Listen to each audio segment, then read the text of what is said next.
اور پھر جب حیات سرکار ختمی مرتبت آگے بڑھی تو نکاح کا موقع آیا.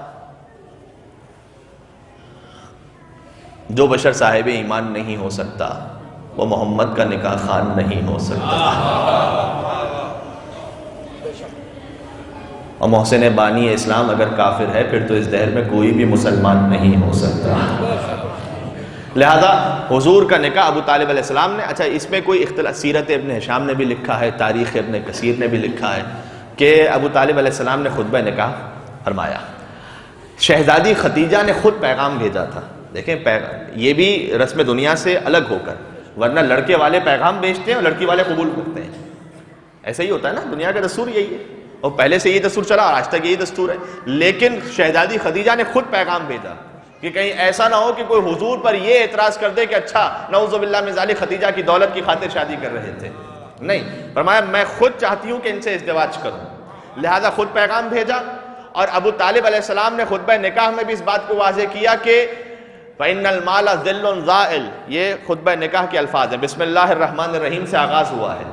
الحمدللہ رب العالمین اس میں موجود ہے. اب مجھے نہیں معلوم کہ لوح محفوظ پر جو الحمدللہ رب العالمین تھا ابو طالب نے وہاں سے دیکھ کے تلاوت فرمایا تھا، یا الحمدللہ رب العالمین کا کلام اتنا پسند آیا پروردگار کو کہ پروردگار نے قرآن کی آیت بنا کر نازل کر دیا تھا. لہذا آغاز ہوا بسم اللہ الرحمن الرحیم الحمدللہ رب العالمین فإن المال ذل زائل. یہ ابو طالب علیہ السلام کا وہ خطبہ نکاح ہے کہ جو حضور کے نکاح کے موقع پر پڑھا تھا انہوں نے.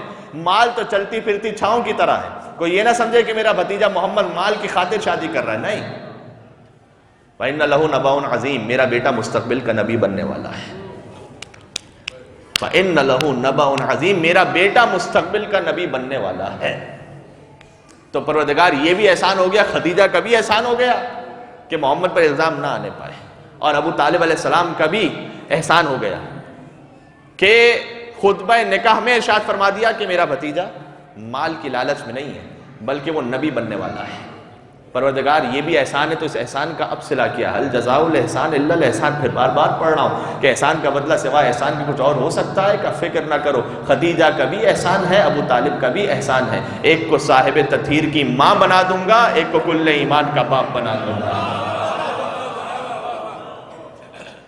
اور وقت آخر جب آیا، بس مجھے شہید کے ایصال ثواب کی مجلس سے اگر ہو سکا تو 2 جملے اس حوالے سے بھی گزارش کر دوں گا اور بات ختم ہو جائے گی کہ وقت آخر آیا ابو طالب علیہ السلام کا. حمایت رسول میں مسلسل وہ ابو طالب، شیب ابی طالب میں نے چھوڑ دیا درمیان سے، ورنہ پوری ایک داستان شیب ابی طالب کی ہے کہ کوئی پناہ دینے والا نہیں تھا مسلمانوں کو. ابو طالب کا صدقہ تھا کہ 3.5 برس تک اپنے اس مقام پر پناہ بھی دی، مسلمانوں کے لیے کھانے اور پانی کا انتظام بھی فرمایا اور انہیں مشرکین مکہ کے شر سے بھی محفوظ رکھا. لیکن ابو طالب علیہ السلام حضرت خدیجہ سلام اللہ علیہ، شیب ابی طالب کا نتیجہ یہ تھا کہ طبیعت ایسی ناساز ہوئی کہ ایک ہی سال میں ان دونوں محسنان اسلام کی وفات ہوئی. حضور نے عام الحزن قرار دیا.